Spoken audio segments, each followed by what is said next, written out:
what happens when the mitochondria don't work well?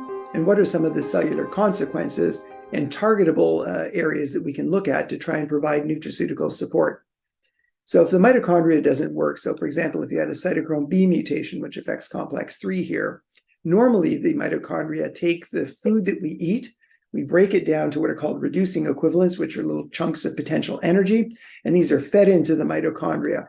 When oxygen, is present, then these food particles can eventually be taken apart, we call decarboxylated, and the potential energy can be used to pump these protons into what's called the intermembrane space. In the presence of oxygen, these free radicals, these electrons will flow, and if there's an impairment, it'll form what are called free radicals, which make these reactive oxygen species. Oxidative stress, you might have heard of that term, but these little free radicals are a problem if there's too many of them because they can damage DNA, protein, and lipids. And so we do know that many patients with mitochondrial disease will get a backflow of these electrons, which ultimately come from food and are needed to generate essentially ATP when oxygen is present. If they backflow, they can make these reactive oxygen species. And that's why most of the mitochondrial cocktails do contain some antioxidants to mop up these free radicals so they don't do their damage. There's a decrease in ATP generation, given that if you can't use the mitochondria, all you have left are very inefficient energy systems, which don't provide the same level of energy. One of them is creatine. So phosphocreatine is one of the energy stores in our brain, muscle, heart, and that provides energy, but it is limited. The only good thing is that we can supplement with creatine and increase that energy store. We also see that the cell tries to compensate by increasing mitochondria. There's a process called apoptosis, which eventually kills the cells, and the cell tries to increase antioxidant enzymes, but eventually they become overwhelmed, and we have to provide exogenous antioxidants in the presence of diet and or nutraceuticals to try and compensate for these increased free radicals. So these are some of the substrates that have been used to target some of the final common pathways. So if, for example, you have a defect at complex 1, people try to bypass the defect. Things like CoQ10, succinate, and riboflavin can partially do this. People have tried to lower lactate. So if you can't use mitochondria, you flux through what's called glycolysis, you make more lactic acid, and people have tried to lower that by putting more of the lactic acid into the mitochondria with a drug called dichloroacetate and thiamine. This failed in clinical trials because it caused damage to the nerves. Thiamine, I think, is a very appropriate and safe therapy. It's a water-soluble vitamin, and certainly anyone with PDH deficiency should be on thiamine. Antioxidants, we've talked before about mopping up the free radicals. Vitamin E, lipoic acid, vitamin C, coenzyme Q10 are all antioxidants. So just taking one supplement is probably not beneficial when there's multiple final common pathways. As I pointed out, when a mitochondria doesn't work, we have oxidative stress, we damage telomeres, we deplete stem cells, we cause inflammation, and there's a variety of ways we can use multiple ingredients to target several of these pathways to try and get more bang for your buck. Now, we have published a paper in the muscular dystrophy mouse where we used 4 different compounds versus creatine alone, showing that the 4 compounds together, which included creatine, was much superior, and also much superior to the drug of choice, which is FDA approved, which is prednisone.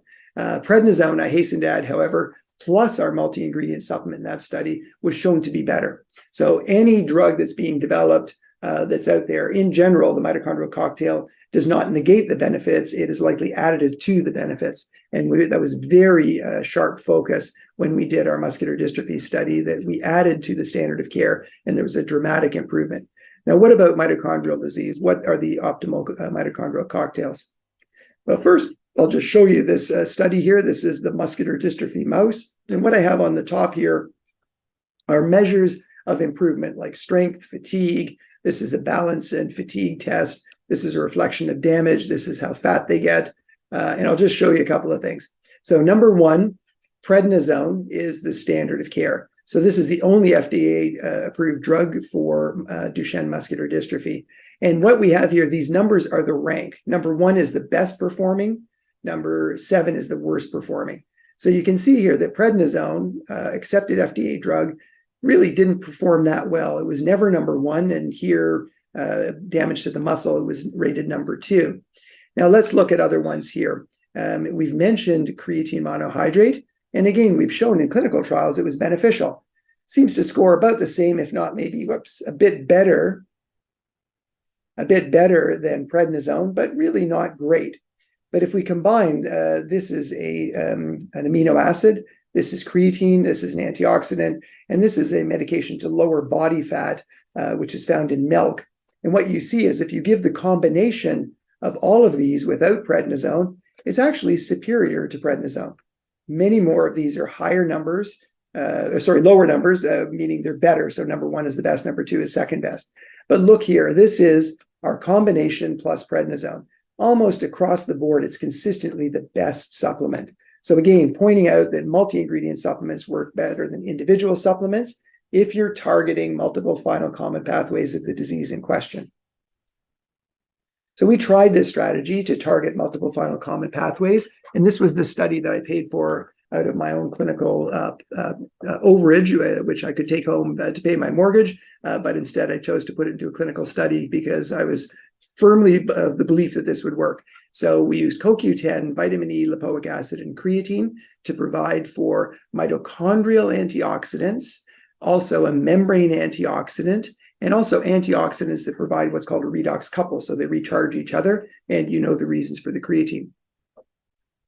So we base this upon the fact that Barbara Marriage had published a few years ago using a multi-ingredient supplement with CoQ10, carnitine, B complex, vitamin K and C, showing in patients with Leber's and CPO and 3 other miscellaneous disorders that they could increase the CoQ10 concentration and ATP production in the white blood cells. Now, they didn't see any benefit to lactate, so it didn't seem to increase whole body mitochondrial function, but at least it was the first step to try and look at a combination mitochondrial cocktail in a scientific manner. So we followed up on that with the combination that I mentioned. So this was published in Muscle and Nerve in 2007. So we had patients 2 months on supplement or placebo, washout for 2 months, and they crossed over. So everyone got the drug or placebo, and we compared the results on the drug to those on placebo. So we had pretty low dose CoQ10. We now use 200 milligrams twice a day. Pretty low dose vitamin E, creatine, and alpha lipoic acid. We had 16 patients with MELAS, MRF, Kern-Sayer, CPO, all the classic things, all genetically confirmed. And we showed that the CoQ10, and again, everyone talks about idebenone. They talk about ubiquinol versus ubiquinone. Ubiquinone is the main CoQ10. All of that really stemmed from the fact that a lot of the early forms, like 15, 20, 30 years ago, of CoQ10 weren't well absorbed. This is one of the newer forms of CoQ10 called Qsorb, and you can see that it definitely gets well absorbed. So really, idebenone and all these other things came out because the original forms were not well absorbed. But really, the newer forms of CoQ10 perform very similar across the board. Keep in mind, this is not ubiquinol, this is ubiquinone, regular CoQ10 that you can get from Costco. This is a marker of oxidative damage, which is what I mentioned before. If you get these free radicals, they damage. This is DNA. So this is DNA damage was better on the supplement. And we showed that lactate was lower. So lactate, if it goes down, means the mitochondrial function goes up. And then we also looked at a measure of damage to the lipid in the cell, and that was lower as well. So again, self-funded, so we didn't have long-term clinical outcomes, but it shows that all of the biomarkers of mitochondrial disease were favorably enhanced on this cocktail. It was a randomized double-blind, external party held the code, so we had no way of influencing the results. And the publication was the first really to show these benefits. So our government in Ontario now funds this cocktail. Actually, here's a picture. I'll hide the patient's name of what we get in Ontario. So this is the actual cocktail, and it's funded through a program here in Ontario based on the fact that we actually had the first randomized clinical trial in mitochondrial patients. Now, I was criticized. People said, well, Mark, you're full of crap. The only thing that works, of course, is coenzyme Q10. So I said, well, duh, did you not read my paper in 2001 where we said that multiple final common pathways work? It's been shown in cancer therapy. It's been shown in muscular dystrophy. But the naysayers said it's all CoQ10. So I said, okay, fine. I'm going to use my extra clinical overage, not take it home to pay the mortgage, and do another study. So I'm not very happy that I had to do this study for nothing. So we did the same sort of a study, 2 months on CoQ10, 2 months on placebo, or vice versa. We gave them very high doses of CoQ10, 600 milligrams twice a day, 30 patients this time with all the classics. And we did MR spectroscopy, which cost a fortune of the brain, lactate, oxidative stress, the whole 9 yards. And what did we show? Nothing. So unlike our first paper where we showed that the markers of mitochondrial disease were better, we didn't see any improvement whatsoever, even with very high doses of CoQ10. The cycloergometry improved a tiny bit, which isn't that surprising, but the markers reflective of mitochondrial disease were not enhanced. So one of the things that I mentioned earlier when I was talking about our diet studies, we always look at body composition, because energy in, energy out, you get changes in your body composition. Obviously, we want to promote more muscle for most patients, and we want to decrease the amount of body fat, because if you've got weakness or fatigue and you have extra body fat and you have to pick it up and move, that's just extra weight that you have to carry around. Also, we know that excessive body fat leading to overweight and obesity can further compromise mitochondrial function.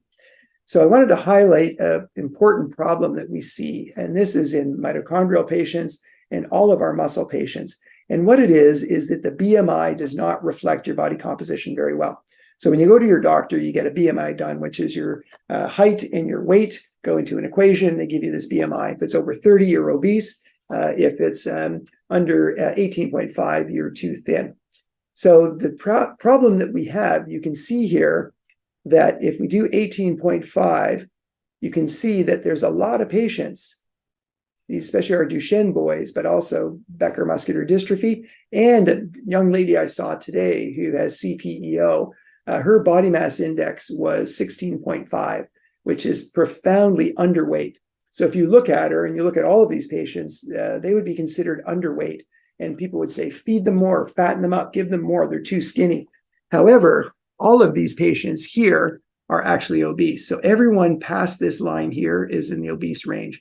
So how we know that is BMI is just a rough, crude reflection of body fat, but we have a $200,000 machine called a DEXA scanner, which tells us exactly how much body fat you have. And what this is reflecting is that when we actually measure the body fat, many patients who appear to be normal weight or underweight are actually obese when we measure it. And that's not that surprising, because if you shrink your muscle a lot, and the person can look skinny, but much of that still remains fat. In fact, today, that lady I was telling you about, who was grossly underweight by BMI, had 47% of her entire body was fat. So she was massively obese by proper measurements, but being reported to her doctor when you just measure BMI as being underweight. So overweightness and obesity is not just a problem for the general population. In fact, in the US, depending on the state, anywhere from 50 to 70% of patients are overweight or obese. It's even more of a problem in many of our patients because of the decreased activity that they're doing. So we know here, as I mentioned, that about on average, 66% of people in the US are overweight and obese. And you can see from 1985 to 2014, and it's even worse now, there's a greater proportion of the population that's obese. And what you can see is obviously everyone here, you'd have to be living under a rock not to see all the ads about Ozempic and all this stuff. Do you take Ozempic? Ask your doctor about Ozempic, which is a drug that tells your brain to stop eating. The challenge I have with patients with mitochondrial disease and muscular dystrophy is we already saw from my research, many people aren't eating enough.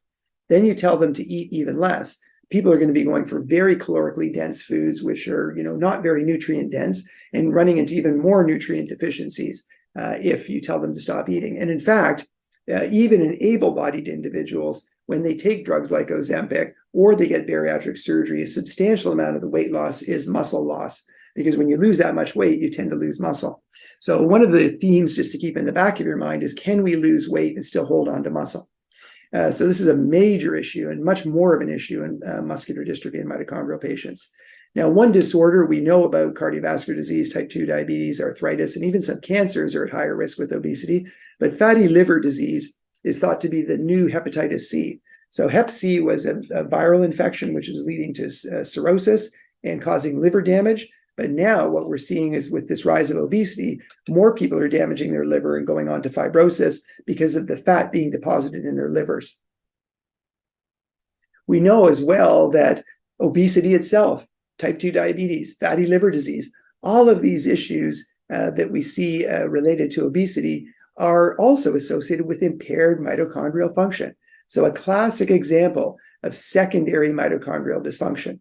So think about it. If you've got a genetic mitochondrial disease, then you've got a metabolic disorder like type 2 diabetes or obesity, you're just pouring gasoline on the fire.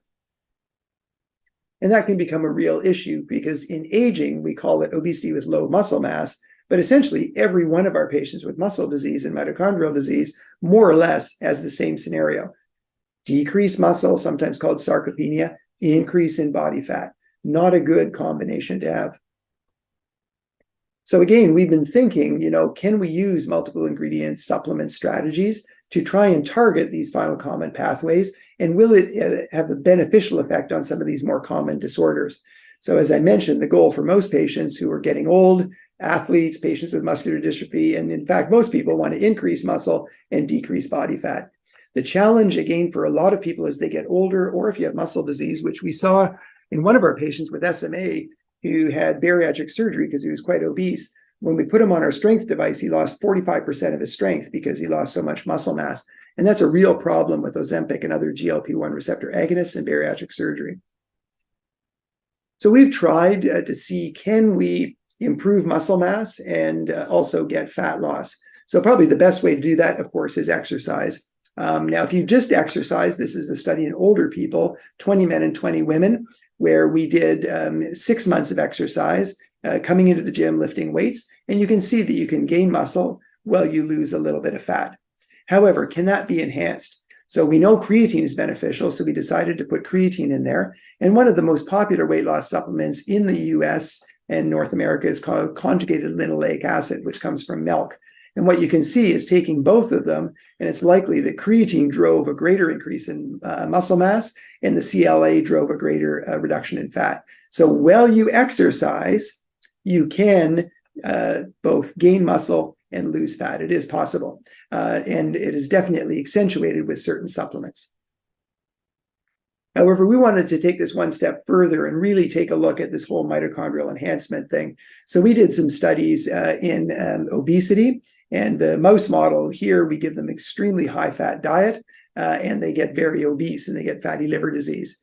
However, when we wanted to look for supplements, we want supplements that work with exercise, because we know that exercise is the most effective weight loss strategy. It's the most effective thing to improve your mitochondria, the most effective way to improve your health span. Can we still work in the face of exercise? And some of you might say, well, why do you even think about that? The reason we did is that certain antioxidants can blunt the benefits of exercise. So a very good study came out a few years ago showing that vitamin E and vitamin C together blunted and completely prevented all the benefits of exercise. So I was a little worried, given that what I'm going to show you has a bunch of antioxidants in it, that maybe we would blunt the benefits of exercise, and ethically I could not promote a product that did such. So what we did is we scoured the world literature for the weight loss components, and we looked for 5: green tea, green coffee, forskolin, which is a mint extract, CLA, the thing that we just talked about, and black tea extract.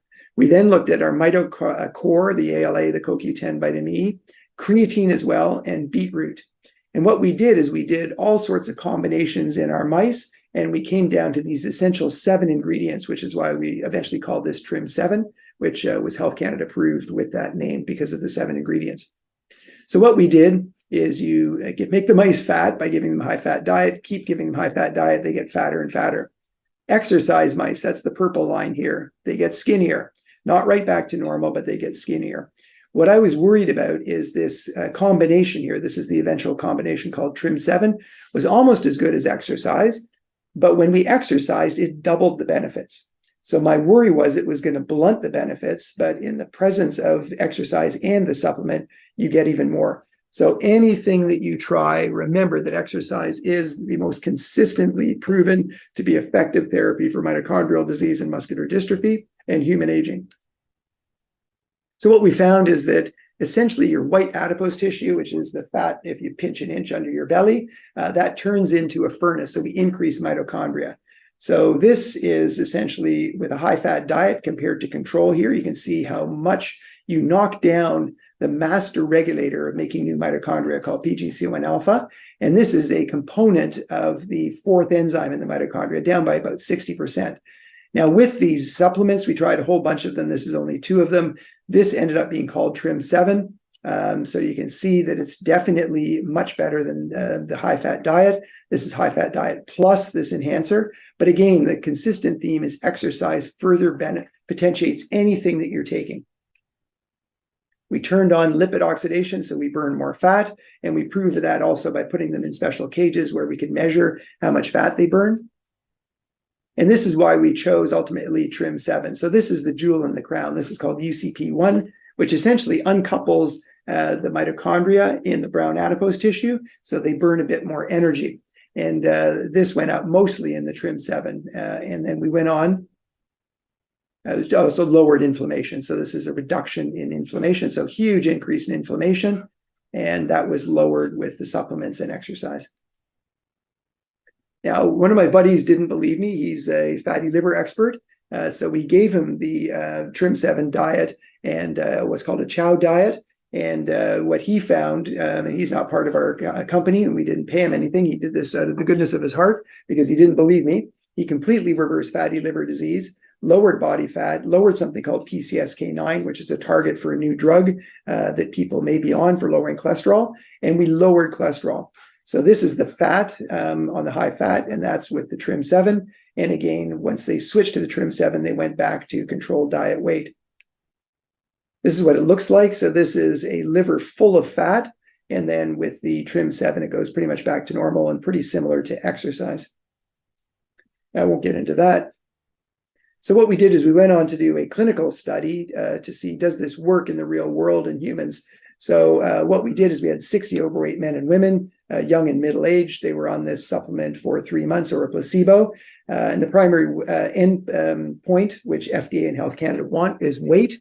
However, more and more people are so aware now of the fact that you lose muscle mass with some of these other strategies. We did a DEXA scan to look at muscle mass. And what we found here is that when people were on the TRIM7, more people lost weight here in green versus the placebo. Everyone was just given diet advice, exercise advice, just like you are from your family doctor. Bye-bye, we'll see you in 3 months. And unfortunately, COVID hit. So you can see some people who already started off overweight and obese became even less active and ate more. But all of these people were treated the same. And the only difference is they took TRIM7. This was completely independently blinded. Third party held the code, and our research group holds the code independently if anyone doesn't believe the data. We showed about a 26 to 28% drop in fatty liver markers, but no loss of muscle mass. So it's really the first strategy where people have lost body fat without losing muscle mass, without exercise. Of course, I've already shown you, you throw exercise into the mix, everything's better. And we're now doing a study with the University of Waterloo. Independently, they're looking at TRIM7 and a muscle enhancer called Muscle 5 to see if it works in younger people who are doing exercise. So in general, just to summarize everything I've talked about, we really firmly believe, based on our clinical research study, which had no involvement whatsoever from pharma, of self-funded, that CoQ10, lipoic acid, vitamin E, and creatine really are the core, I think, of the mitochondrial cocktail.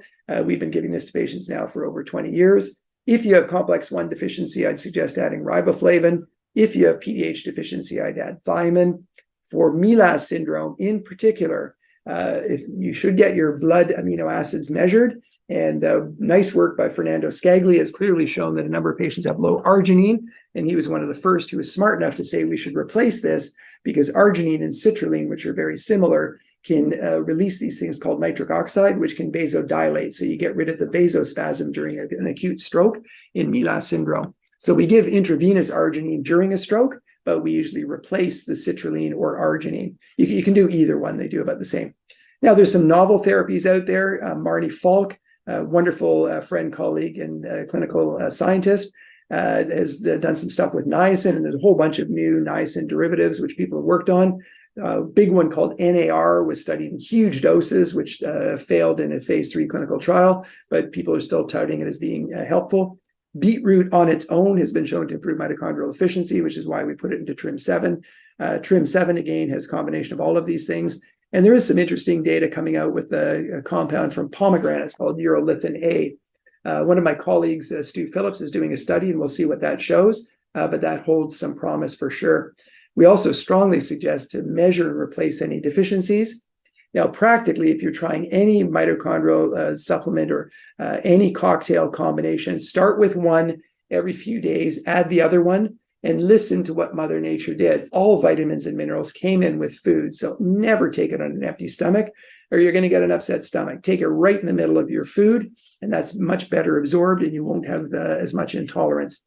Other thing I would suggest is if you're going to try certain things, measure some outcomes. Measure your heart rate, for example, going up a flight of stairs. Measure some biochemistry, lactate, things like plasma amino acids, GDF-15.